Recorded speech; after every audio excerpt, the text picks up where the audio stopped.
हरे कृष्णा।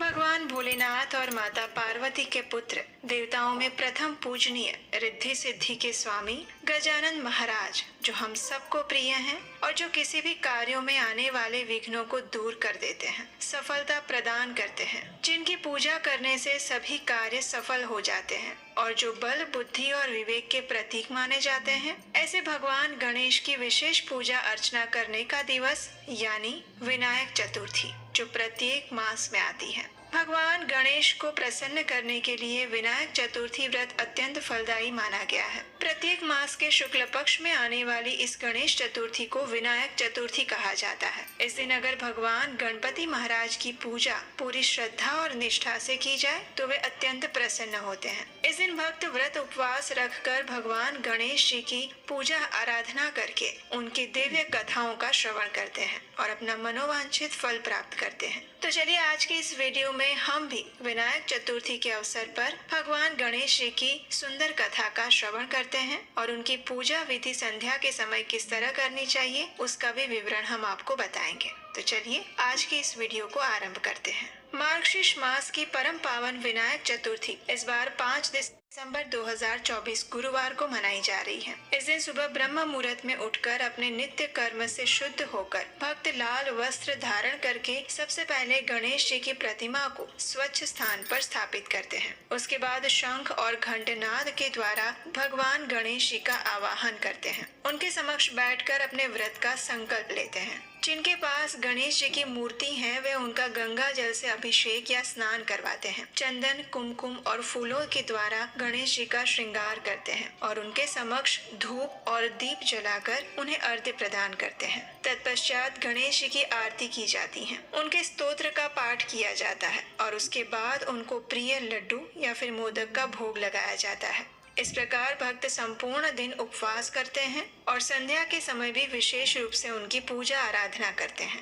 आइए अब हम विनायक चतुर्थी की पौराणिक कथा सुनते हैं। एक दिन भगवान शिव और माता पार्वती नर्मदा नदी के किनारे बैठे थे और तब माता पार्वती ने समय व्यतीत करने के लिए भगवान शिव जी से चौपड़ खेलने के लिए कहा और शिव जी भी तैयार हो गए। लेकिन माता पार्वती ने भगवान शिव से कहा कि हे स्वामी, इस खेल में हार और जीत का निर्णय कौन करेगा? तो उस समय भगवान शिव ने कुछ तिनके एकत्रित किए और उसका एक पुतला बनाकर उसकी प्राण प्रतिष्ठा कर दी और उस पुतले से कहा, हे पुत्र, हम चौपड़ खेलना चाहते हैं, लेकिन हमारी हार जीत का निर्णय करने वाला कोई नहीं है, इसलिए तुम बताना कि हम दोनों में से कौन हारा और कौन जीता। इस प्रकार बालक को अपने खेल का साक्षी बनाकर भगवान शिव और माता पार्वती चौपड़ खेलने लगे। ये खेल 3 बार खेला गया और संयोग से तीनों ही बार माता पार्वती की जीत हुई। अब खेल समाप्त होने पर माता पार्वती ने बालक से पूछा कि हे पुत्र, बताओ इस खेल में कौन हारा और कौन जीता?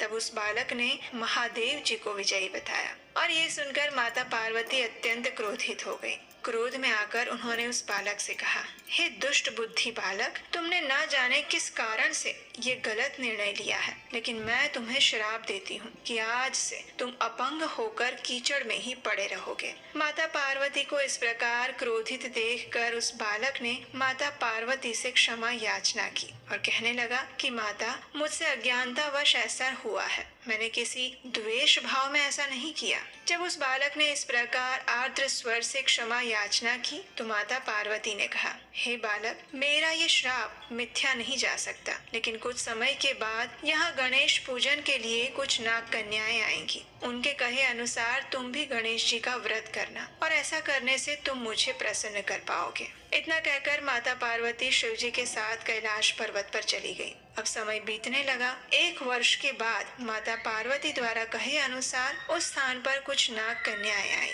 और तब उस बालक ने नाग कन्याओं से श्री गणेश व्रत की संपूर्ण विधि जानी। ये विधि जानकर 21 दिन तक उस बालक ने गणेश जी का व्रत किया। उसकी श्रद्धा और भक्ति से भगवान गणेश प्रसन्न हो गए और तब उन्होंने उस बालक से कहा, हे बालक, मैं तुम्हारी तपस्या से अत्यंत प्रसन्न हूँ, बताओ तुम्हारी क्या इच्छा है, तुम कुछ भी वर मांग सकते हो। तब उस बालक ने कहा, हे विनायक, मुझे इतनी शक्ति दीजिए कि मैं अपने पैरों से चलकर अपने माता पिता के साथ कैलाश पर्वत पर पहुंच सकूं और वे ये देखकर प्रसन्न हों। तब इस बालक को वरदान देकर श्री गणेश अंतर्ध्यान हो गए। अब उसके पैरों की पंगुता भी दूर हो चुकी थी। उसके बाद वो बालक कैलाश पर्वत पर पहुंच गया और भगवान शिव के दर्शन करके उन्हें प्रणाम किया। कैलाश पर्वत पर पहुंचने की उसकी इस यात्रा के विषय में उसने विस्तार से भगवान शिव से कहा।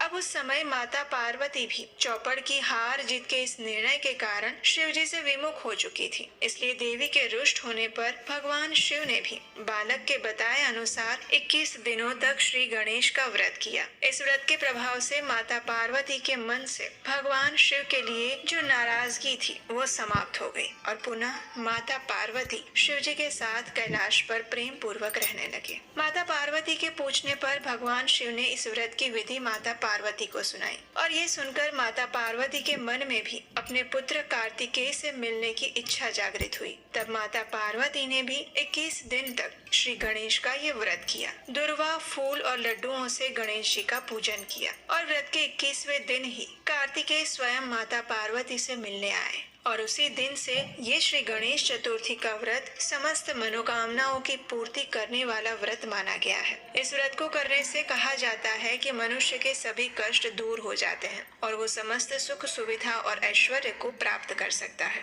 इस विनायक चतुर्थी का व्रत पालन करते हुए मनुष्य को प्रातः ब्रह्म मुहूर्त में उठ जाना चाहिए। इस बार की विनायक चतुर्थी का पूजन करने का दोपहर का समय है प्रातः 11:01 से लेकर 12:49 के बीच में। इस समय में गणेश जी की किसी भी धातु या मिट्टी की मूर्ति की स्थापना करनी चाहिए, उनकी पूजा करनी चाहिए। उसके बाद उन्हें फल और घी के लड्डू या फिर मोदक भोग लगाने चाहिए। अगर कोई व्यक्ति लड्डू या मोदक भोग नहीं लगा सकता तो वो गुड़ का भी भोग लगा सकते हैं। तत्पश्चात उनकी आरती और स्तुति करनी चाहिए। संध्या के समय में भी इसी प्रकार गणेश जी की पूजा अर्चना करनी चाहिए और जब रात्रि में चंद्रोदय हो जाता है तो उसके बाद इस व्रत का पारण करना चाहिए और पारण के लिए भगवान गणेश जी को जो भोग लगाया था उसी को प्रसाद रूप में आप ग्रहण करके अपने व्रत को पूर्ण कर सकते हैं। संध्या के समय पूजा करते समय भी इस कथा का श्रवण करना चाहिए। तो ये थी आज की हमारी विनायक चतुर्थी व्रत की कथा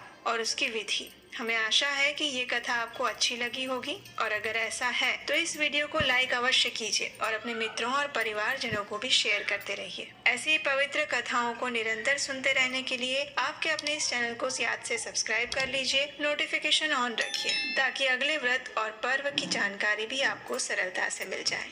हरे कृष्ण।